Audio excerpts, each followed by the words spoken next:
آپ نے سنا ہوگا کہ رسول اللہ صلی اللہ علیہ وآلہ وسلم نے اپنا جبہ حضرت مولا علی کو اور سرکار فاروق اعظم کو دیا. سرکار مولا علی کو اور فاروق اعظم کو دیا کہ یہ میرا ایک غلام ہے، قرن میں رہتا ہے، یمن میں رہتا ہے، اس کا نام اویس قرنی ہے، یہ جبہ اس کو دینا. اور جب یہ جبہ اس کو دینا تو اس سے کہنا کہ وہ میری امت کے لیے دعا کرے. یہ بہت مشہور ہے ہمارے یہاں اور ہم اس کو مانتے بھی، ہمارے بزرگوں نے کہہ دیا تو مانتے بھی. اب یہ بات بھی آپ کو بتا دوں کہ حضرت اویس قرنی اتنے بڑے عاشق رسول تھے کہ حضور علیہ السلام نے ان کے پاس بھیجا کہ ان سے دعا کراؤ. یعنی کتنے بڑے عاشق. اور یہ بھی آپ کو کہہ دوں کہ یہ مقام اویس قرنی کو جو ملا وہ ماں کی خدمت کی وجہ سے ملا. یہاں آگے بڑھنے سے پہلے میری عادت ہے کہ کوئی بات اگر ایسی آتی ہے تو میں بیچ میں کچھ بات اپنی طرف سے کہتا ہوں. تو یہاں میرا دل چاہ رہا ہے کہ میں 2 جملوں کا اضافہ کر دوں. آج کل ہم لوگ کیا کرتے ہیں، تسبیح خوب پڑھ رہے ہیں، وظیفے خوب کر رہے ہیں اور عبادتیں کر رہے ہیں، ہر سال حج کر رہے ہیں، عمرے کر رہے ہیں، روزے رکھ رہے ہیں، صدقہ دے رہے ہیں، زکوٰۃ دے رہے ہیں، مدرسے بنا رہے ہیں، مسجد بنا رہے ہیں، چندہ سب کر رہے ہیں، لیکن ماں باپ کو ہم خوش نہیں رکھ پا رہے ہیں. بڑی بڑی داڑیاں ہیں، پیر صاحب کے ہاتھ چوم رہے ہیں، باوا لوگوں کے ہاتھ چوم رہے ہیں، علماء کو نذرانے دے رہے ہیں. میں کسی چیز کو منع کرنے نہیں آیا. پیر کو نذرانہ دیتے ہو، 1 دے تو 1 لاکھ دو، ہمیں کیا، اچھی بات ہے، بزرگوں کی خدمت کرنا چاہیے. مسجد میں چندہ دیتے ہو، 1 دے رہے ہو 1 لاکھ دو، اللہ کے گھر میں چندہ دینا چاہیے. مدرسہ بنا رہے ہو، 1 کیا 4 مدرسے بناؤ، مدرسے بنانے کی ضرورت ہے. عمرہ کرنے جا رہے ہو، سال میں 1 بار نہیں 4 مرتبہ جاؤ، اس کی اپنی برکتیں. اللہ کے رسول علیہ السلام فرماتے ہیں حج اور عمرہ غریبی کو ایسے کھا جاتے ہیں جیسے آگ لکڑی کو کھا جاتی. یعنی جو حج اور عمرہ کے لیے جائے اللہ اس کی غربت کو اٹھا لیتا ہے، اس کی غربت کو دور فرما دیتا ہے. جیسے بدن کا میل ختم ہوتا ہے نہانے سے، حج اور عمرہ کی برکت سے گناہ ختم ہو جاتے ہیں. بڑی برکت ہے. لیکن ایک بات ذہن میں رکھیں، یہ ساری عبادتیں آپ اگر کر رہے ہیں لیکن اگر آپ اپنے ماں باپ کو خوش نہیں کر سکے تو اللہ کے رسول صلی اللہ علیہ وآلہ وسلم فرماتے ہیں جس سے ماں باپ ناراض ہیں اللہ اس کی کوئی عبادت کو قبول نہیں فرماتا. اللہ اس کی عبادت کو اس کے منہ پہ مار دیتا ہے. دیکھیے ہم آج اپنے پیر کے ہاتھ چومتے ہیں، چومنا چاہیے، منع نہیں. بہت سارے بزرگوں کے ہاتھ چوم کر لوگ جنت میں چلے گئے.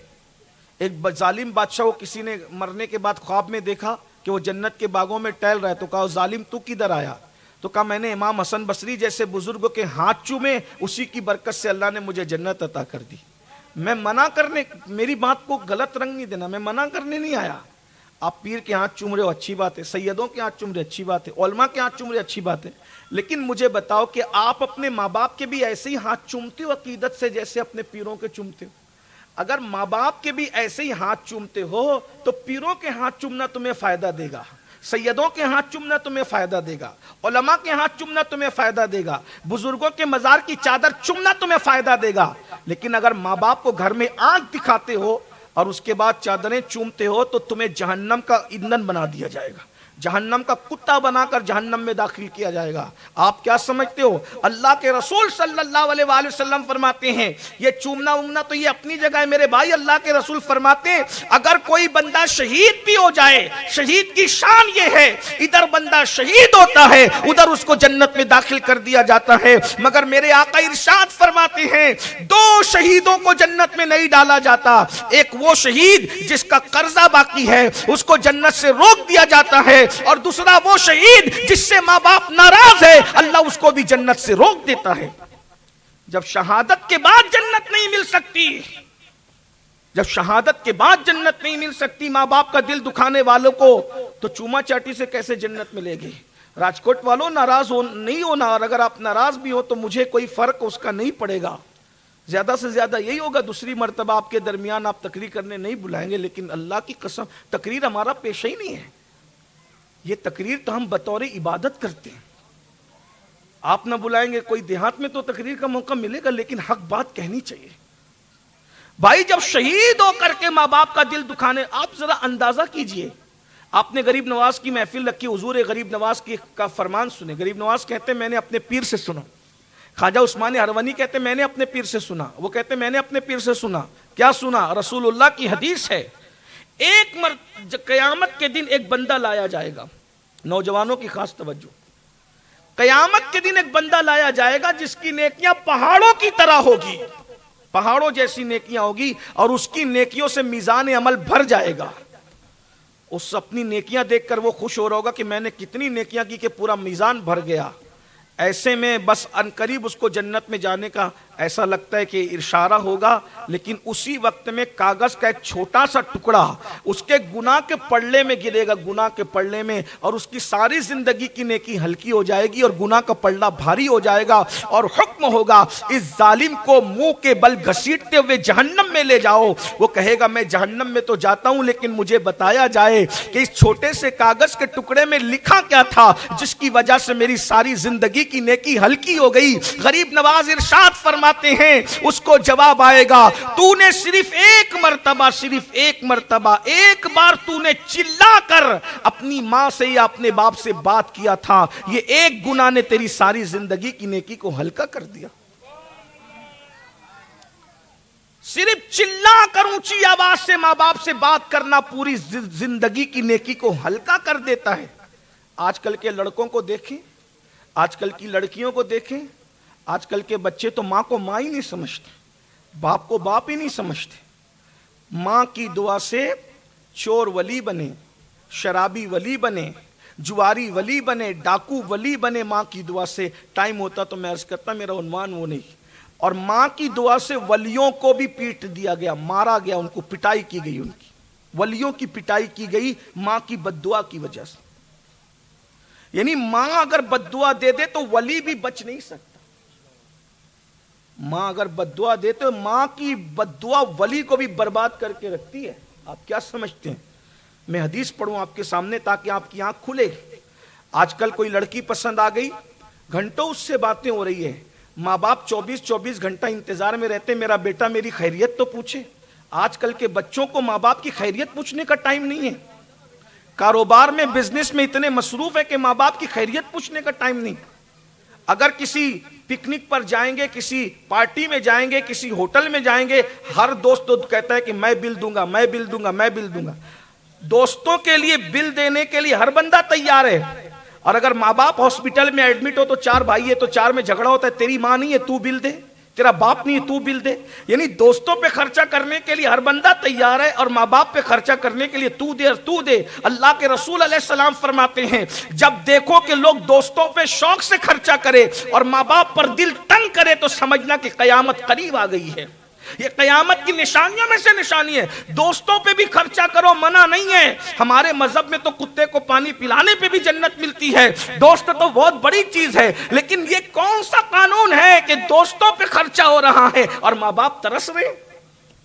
بہت سارے تو ایسے کہ ساس سسر کو بہت نواز رہے ہیں، ماں باپ کو ترسا رہے ہیں، پیروں کو نواز رہے ہیں، ماں باپ کو ترسا رہے ہیں، مسجدیں بنا رہے ہیں، ماں باپ کو ترسا رہے ہیں۔ نہیں، پہلے جس کا حق ہے، مسجد بنانے سے زیادہ، مدرسہ بنانے سے زیادہ، حج کرنے سے زیادہ، صدقہ دینے سے زیادہ، سب سے زیادہ ثواب اگر تمہیں کہیں خرچہ کرنے پہ ملتا ہے تو تمہارے ماں باپ پہ خرچہ کرنے پہ ملتا ہے۔ چلیے بات دور نکل گئی، میں اپنی بات کو ختم کرتے ہوئے عرض کروں، آپ جانتے ہیں گونڈل کے لیے 1 گھنٹہ تو کم سے کم چاہیے، میں نے 10:30 کا وعدہ کیا تھا ان سے۔ بہرحال بات کو ختم کرتے ہوئے تو حضرت اویس قرنی کو جو یہ مقام ملا نا وہ ماں کی دعا سے ملا، کہ جانے دعا نے اپنا جبہ بھیجا کہ اویس کے پاس جانا اور اس سے کہنا میری امت کے لیے دعا کریں۔ یہی بات چل رہی تھی، یہیں سے بات پھر بہت دور چلی گئی۔ تو حضرت اویس قرنی سے جب حضرت فاروق اعظم کی مولا علی کی ملاقات ہوئی تو انہوں نے حضور کا جبہ دیا، کہا حضور نے تمہیں سلام کہا ہے، اللہ کے رسول نے تمہیں سلام کہا ہے، اور یہ جبہ دیا اور کہا ہے کہ آپ دعا کریں، حضور کی امت کے لیے دعا کریں، اللہ حضور کی امت کو بخش دے۔ حضور کی امت کے لیے حضور کی دعا کافی ہے، لیکن اللہ کے رسول اصل میں حضرت اویس قرنی کی شان لوگوں کو بتانا چاہتے ہیں، ہے نا؟ بھئی سورج ڈوبتا کیوں ہے؟ کبھی آپ نے سوچا کیوں ڈوبتا ہے؟ بہت سی وجوہات ہے سورج ڈوبنے کی، لیکن ایک حکمت یہ ہے تارے موجود رہتے ہیں دن میں، تارے کبھی ڈوبتے نہیں ہیں، تارے رہتے ہیں آسمان پہ، مگر سورج کی چمک کی وجہ سے تارے دکھتے نہیں ہیں۔ تو تاروں کا حسن ظاہر کرنے کے لیے سورج پردے میں چلا جاتا ہے تاکہ لوگوں کو پتا چلے کہ خوبصورتی اور بھی جگہ موجود ہے۔ یہ سورج کا بڑا پن ہے کہ وہ چھپ کر کسی کو روشنی دے کر کے اس کو جگمگانے کا شعور عطا کرتا ہے۔ اب بات سمجھ میں آئی؟ تو کبھی کبھی بڑے لوگ چھوٹے لوگوں کی عظمت بتانے کے لیے تاکہ یہ کتنے عظیم ہے کوئی نہ کوئی اشارے دیتے ہیں۔ تو اللہ کے رسول کی دعا ہمارے لیے کافی ہے، حضور کی دعا سے بڑھ کر کس کی دعا ہے؟ لیکن یہ حضرت اویس قرنی کا مقام بتانا تھا کہ ماں کی خدمت کرنے والوں کا مقام کیا ہے، ماں کی عظمت کرنے والوں کا مقام کیا ہے، ماں کی دعا لینے والوں کا مقام کیا ہے۔ تو حضور علیہ السلام نے بہرحال وہ جبہ دیا۔ اویس قرنی نے مختصر یہ کہ جبہ لیا اور جبہ لے کر کے آپ سجدے میں چلے اور سجدے میں جا کر کہتے اللہ تیرے محبوب کا واسطہ، جس نے یہ جبہ دیا اسی کا واسطہ تیرے حبیب کی امت کو بخش دے۔ تو ندا آئی اویس تمہاری دعا سے ہم نے آدھی امت محمدیہ کو بخش دیا، آدھی امت کو بخش دیا۔ تو حضرت اویس قرنی نے عرض کی مولا، تفریح الخاطر سے پڑھ رہا ہوں، یہ تفریح الخاطر میں لکھا ہے، حضرت اویس قرنی نے عرض کی مولا آدھی بخش دی آدھی اور بخش دے۔ تو ارشاد ہوا نہیں، کیونکہ آدھی تمہاری وجہ سے بخشی ہے اور آدھی امت کو عبد القادر جیلانی کی وجہ سے بخشیں گے۔ سبحان اللہ، یہ اپنے مرشد کی شان، یہ اپنے غوث کی شان، آدھی ان کی دعا سے بخش۔ تو ویسے قرنی پوچھتے ہیں یہ عبد القادر کون ہے؟ ہم تو آگے دی عبد القادر کون ہے؟ تو کہا یہ عبد القادر وہ ہے جو میرے محبوب کا محبوب بیٹا ہے، اور یہ ابھی پیدا نہیں ہوئے، یہ پیدا ہونے والے ہیں، یہ میرے محبوب کی نسل میں سے ہے۔ جو مقام نبیوں میں ہم نے محمد الرسول اللہ کو دیا ہے وہ مقام ولیوں میں اس کو عطا کریں گے، وہ ہماری حجت ہے، ہماری دلیل ہے، اور جو اس سے محبت کرے گا ہم اس سے محبت کریں گے۔ اس کا عبد القادر کہتے ہیں۔ تو کہا عبد القادر، مولا ذرا بتا تو اس کی شان کیا ہے، مولا بتا اس کی شان کیا ہے۔ تو ندا آئی جب وہ ولیوں کا سردار میرے محبوب کا محبوب بیٹا زمین پر آئے گا تو پھر وہ ایک دن آ کر کہے گا قدمی حاضی علی رقبت کل ولی اللہ، کہ میرا یہ قدم ہر ولی کی گردن پر ہے، تو سارے ولی اس کے سامنے اپنی گردن کو جھکا دیں گے۔ یہ شان ہے میرے بندی عبد القادر کی۔ تو ویسے قرنی کہتے ہیں مولا جب وہ کہے گا لوگ جھکائیں گے، تو گواہ رہنا عبد القادر کے لیے میں اپنی گردن کو ابھی سے جھکا رہا ہوں۔ غور کریں کیا شان ہے جس کے لیے حضرت اویس قرنی اپنی گردن جھکا رہے۔ سبحان اللہ۔ آپ کو ایسا لگتا ہے کہ یہ کیا ہے، وہ تو تابعی ہے، لیکن ایک بات بتاؤں، بے شک وہ بڑے عظیم ہے، لیکن میرے امام اعلیٰ حضرت فرماتے ہیں ہزاروں تابعی سے تو فضوتر، یہ طبقہ مجملاً فاضل ہے یا غوث، جو تیرا طفل ہے کامل ہے یا غوث، تو فیلی کا لقب واصل ہے یا غوث۔ تو میرے بھائیوں، سرکار غوث اعظم کی شان یہ ہے، اللہ نے ہمیں ایسے مرشد کے دامن سے وابستہ رکھا۔ دو جملوں میں بس اپنی گفتگو کو اینڈ کر دوں۔ غوث اعظم سے جو مرید ہو جائے، سرکار غوث پاک فرماتے جو میرا مرید یعنی میرے سلسلے میں قیامت تک میرے سلسلے میں جو قادری مرید ہوگا اس کو بغیر توبہ کے مرنے نہیں دوں گا۔ جب تک میرا مرید توبہ نہیں کرے گا وہ دنیا سے نہیں جائے گا۔ اللہ تعالی ہمیں بزرگوں کے دامن سے وابستہ رکھے، بزرگوں کے قدموں سے وابستہ رکھے۔